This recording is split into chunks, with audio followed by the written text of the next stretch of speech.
Hello, everyone, and welcome back to the Mason Jones Investments podcast. It's been a decent month. I wouldn't say it felt as busy as last month, but I would say that time does feel like it's getting shorter every day that passes by. I don't know what it is, but every time I look at the clock, it's like 6 p.m. already. And then I look up again, then it's 9:30, and I'm like, God damn, where'd the day go? I don't know if it's just like I feel like I have so many things I want to do or get done where the amount of time it would take to do that is way more than I have in a day. So it feels like I'm not getting much done. But I mean, some of the things I have been working on are like pretty hefty and do take a bit to get done. So we'll see by the end of it how everything comes together. I'm hoping once I get past a few of the things I'm trying to do, then that'll lighten up my load and I'll be able to do better or double down on whatever else I got going on. But the first thing I guess I should address is from last episode. I was talking about how I was going to start a newsletter and send that out to investors to try to get a finder's fee structure going. But I put that on hold pretty fast when I connected with an investor and started working with her and underwriting for her. So we've been working together on some projects, and that's kind of like that was kind of my main focus for a bit. It was working with her. And since I was underwriting for someone else, I was like, shit, I better get to know underwriting inside and out so I don't make any mistakes, don't give her fake numbers or be way off on something. So I want to know exactly what I'm doing. So for probably about a week, I was just studying and researching everything to do with underwriting, like the spreadsheet models and what a spreadsheet model should have and what it should include, what assumptions to account for, and just all these like underwriting rules and laws and stuff like that. And so that got me into creating my own spreadsheet model because I noticed a lot of the ones out there were either you needed to pay for it or it didn't do everything I wanted to do. So I was like, shit, so along researching and learning everything about underwriting and going in what goes into an underwriting model, I started creating my own in Google Sheets. For a few reasons, I use Google Sheets. One, I don't have a Microsoft Excel plan or whatever. So even if I could get one, I kind of like Google Sheets better just because of like everything being on a cloud and shareable. Just the ease of using it. I don't know. I like it better. Even though I like the interactivity of Excel, I haven't looked into Excel much because I know I don't want to use it. But from videos I've seen of people using Excel, there's some features that I really like. And I heard there's some things that Excel can do that Google Sheets can't. But none of those things have been something I need because I haven't run into it yet. So we chillin'. And while making this spreadsheet, it is really ironic because it's like coming full circle because a few years ago, I took a game development course and was a game programmer. And I took a break for a few years. Then 1 year, I had more free time. So I picked it back up and started programming again. But then I started my construction job again. So I stopped and now I'm into real estate. But knowing programming makes using Google Sheets and building the spreadsheets a lot easier because it's basically just programming, like connecting cells and referencing other cells and doing the calculations and getting the formulas. A lot of it's just basically just programming. So it's fun to do. I like building it because of all the reasons of building a game, like just the problem solving and and achieving the little things, making things work, try the trial and error, and then you finally get it right. But not only working with this investor does it excel kind of my underwriting knowledge and ability, but it's cool because I get to see real numbers and the real processes because she updates me on like the processes that she's going through and what she's waiting on and what she has to do and what she needs. So it's cool to kind of get inside a deal and see how it all works and functions and with real numbers. So like they'll send over a construction budget. So it's cool to see the more I do this, the more I'll have a grasp on what things cost and what things should be. And it's getting me familiar with the areas too, because she's in a different province. So I'm having to do market analysis in different provinces and cities. So it's kind of getting that due diligence market analysis process down.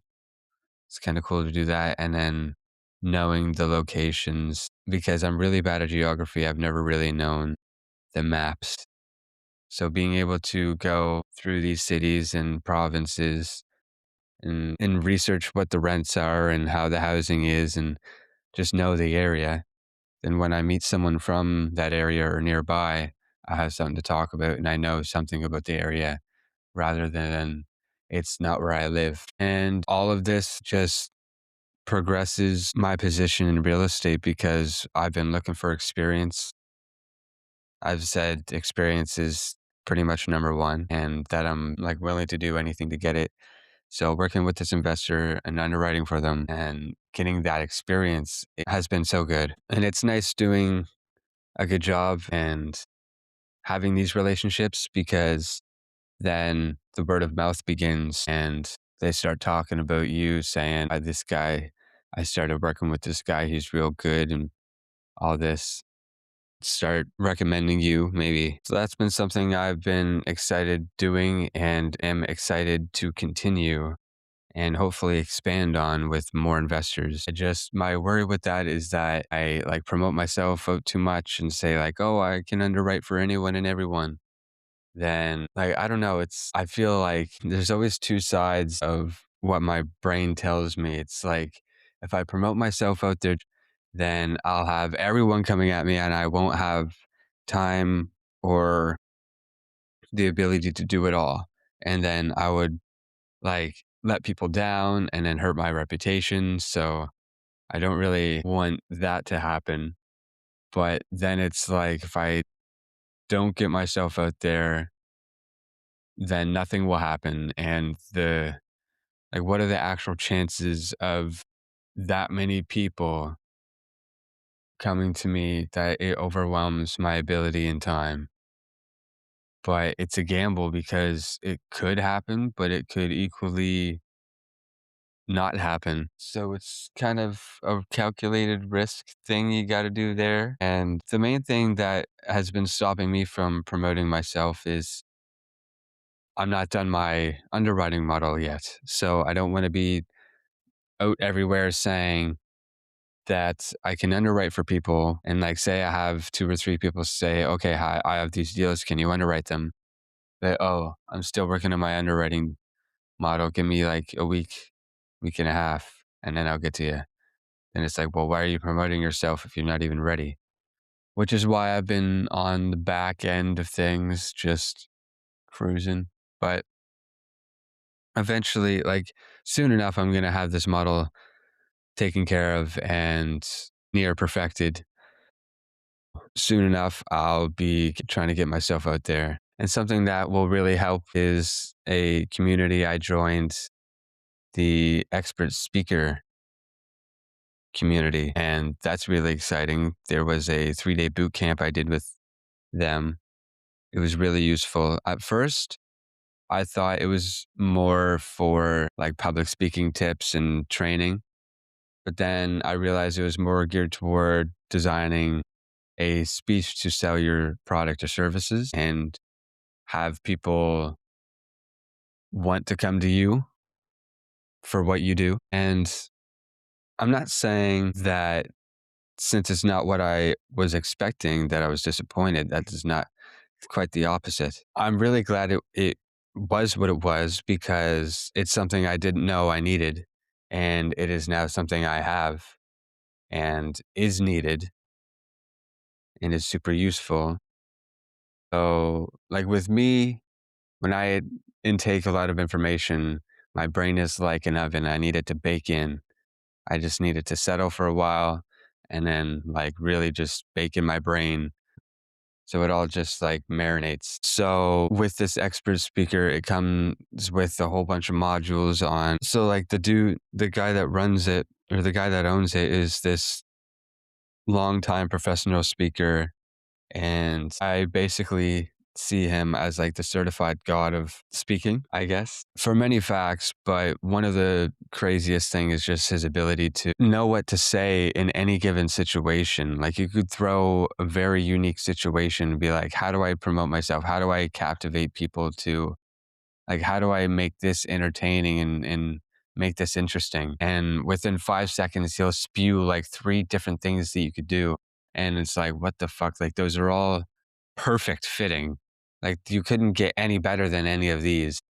And it took nearly no effort from you. And you don't even, that's not even your main thing. Like, it's just something I threw at you and you just did something better than I could even imagine doing. So it's fucking crazy. But it's him and he has all the videos of him like teaching and giving all these tips and structures and formulas and formats and systems. It's fucking crazy. I love it. It's such a huge asset to me because like the speaking part of life is not my thing. And even doing this podcast and doing these videos is very hard, which is actually something I'm going to get into later.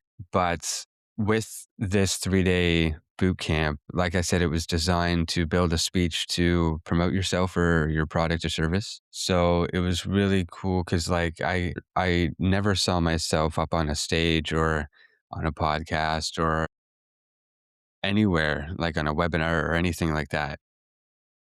But through Wealth Genius and this expert speaker, through what I've been hearing and the information I've been getting and the opportunities I see available, I have been starting to get these visions of me on like webinars and hosting things like masterminds or local real estate investor groups, just writing a book on people's podcasts, up on stage, like on a TED Talk and or some shit like that. I don't know. It's just like when I now see that it's possible and I know how to do it. I just need it to bake and apply it.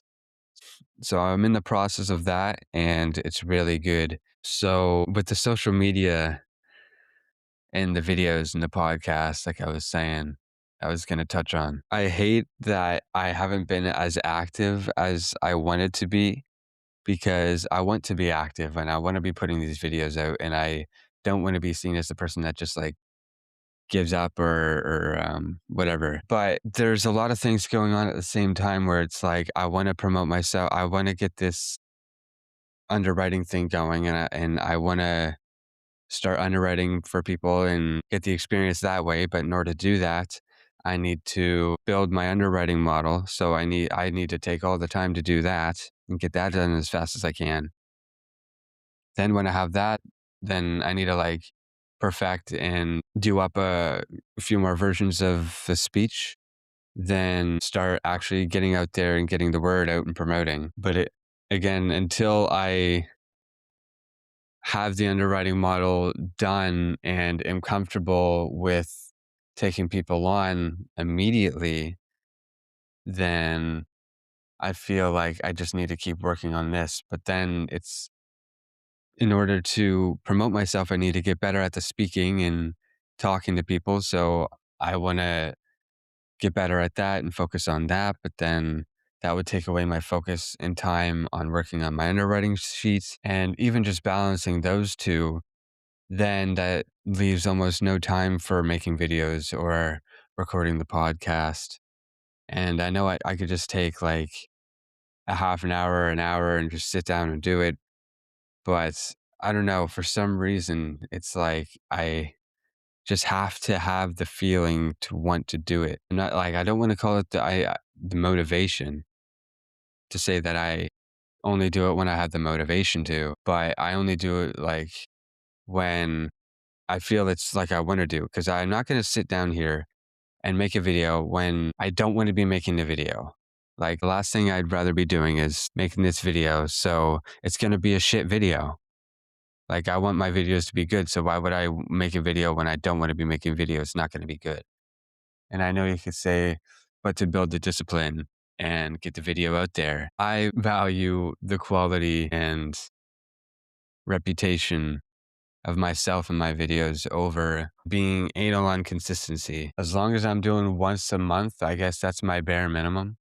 I guess I know I wanted the videos weekly, but working on the spreadsheet, and then I had a 3-day boot camp. I know it sounds like I'm making excuses, but I'm just explaining what I have going on and what my time has been filled with. I'm hoping to finish and clear up some of the things that been wanting to do, like the underwriting model. I got a notebook. I want to write down all my goals for anything in life, because I'm reading a book called The Psychology of Selling by Brian Tracy. And one of the tips he said was to write down all the goals you have. I'm not going to get into it because I can't exactly remember the science, and it's a lot, and I'd like have to get the book and read it like word by word. I'm not going to do that. So, but yeah, it's something about writing down all your goals, like puts them in front of you, and then it just makes you want to do them. Or I don't know, they get done more than when they stay in your head. So I've been wanting just to like take the time and sit down and write down all my goals, but I'm like, shit, that's taking away time from making my underwriting model, and I could be making a video instead.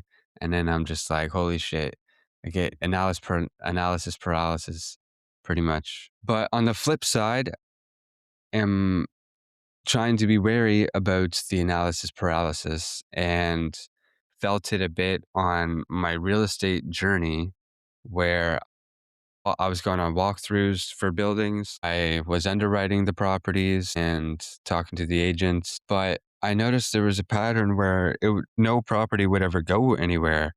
And I'm like, what's going on? So I take a step back and I'm like, holy shit, I'm missing the next step.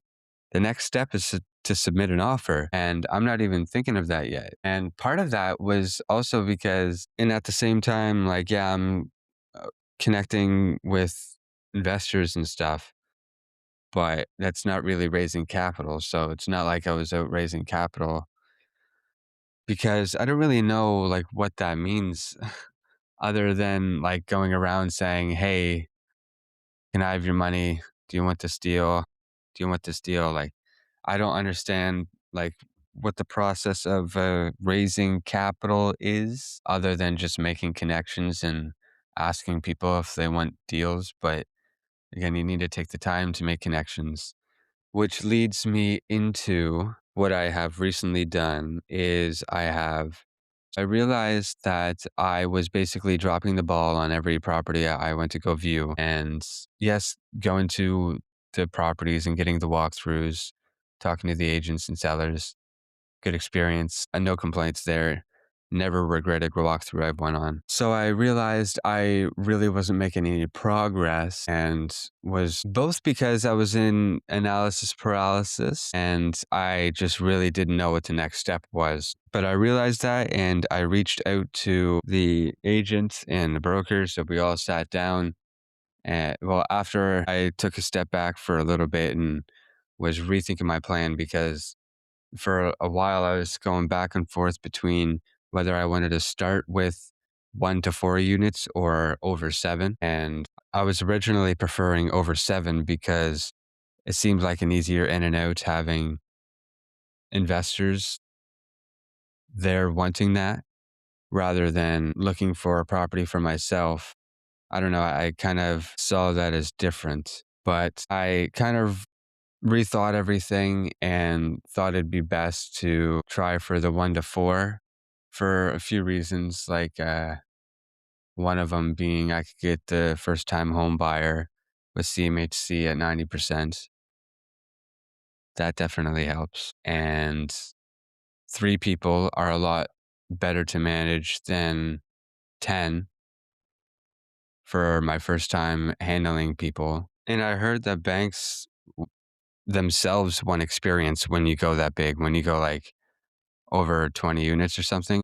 Like they want to know that you have experience. And I don't know, just in a lot of ways, I sat down and thought, I think it'll be faster getting in with a 1 to 4 than it will be 7+ as my first. So if I can get a 1 to 4, like I even have one property I'm looking at, he's offering a 10% down payment or 10% VTB.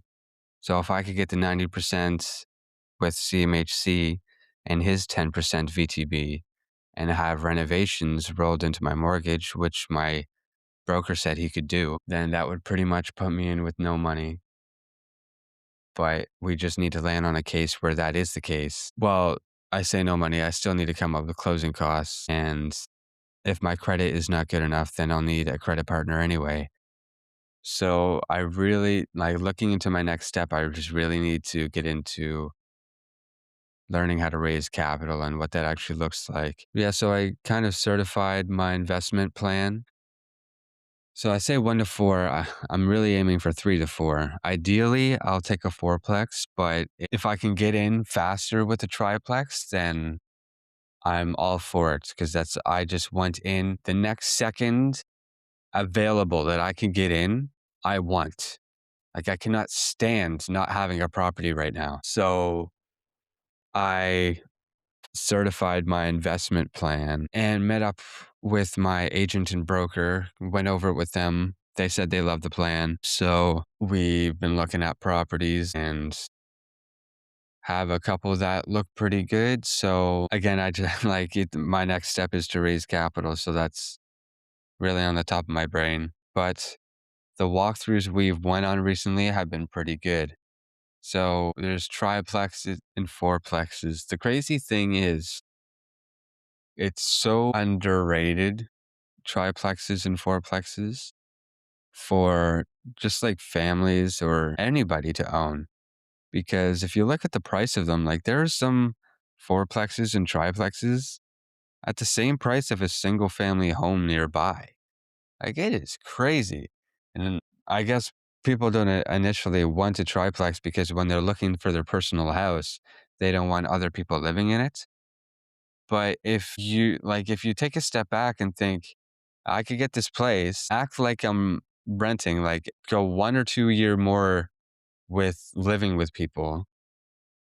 Then after that, move out and never have to worry about it again. Like then you could get your house after that. But if you start with this, it's just like so much better. And it's nearly for the same price. So I just don't understand why you wouldn't. If you were brought the opportunity, why you would say no. Anyway, the walkthroughs are pretty cool. There was one triplex that was being converted into a fourplex. So that had a lot of value add potential just by that itself. But when I went to the place, I was like, had to look at disgust the entire time. Like it wasn't gross. It was just like thing after thing that I would not want to deal with. Like first thing, the parking. There's nearly no parking room. There's probably a car length parking and it's right off of the street of the main road. And it's a busy road because it's near downtown. So it's like a busy road with those houses directly off of it. And it's like a 6-foot driveway. So like and it was on a bend.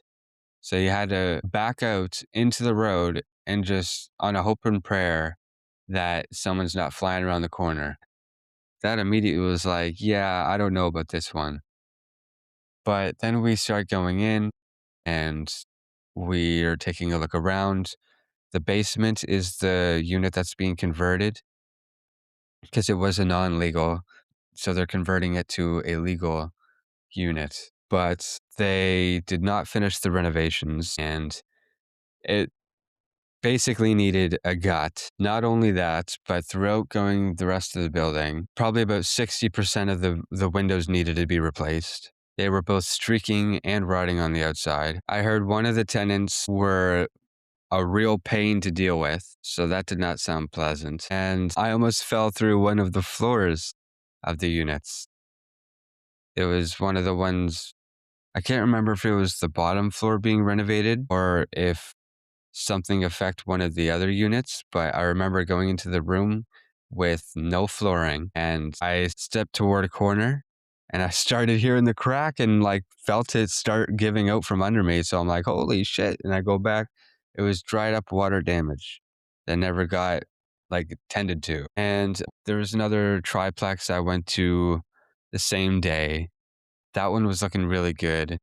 It has a vacant unit and I'm really looking for one with a vacant unit because I'm looking to move into it. So a vacant unit is ideal so I don't have to kick anyone out. But yeah, it was a decent property and I'm just waiting on the expenses to see if the numbers match how the property looks. There was also another walkthrough I went on recently. I tried making a video about it on YouTube, but I'm still in the process of that. It didn't really work out how I wanted it to.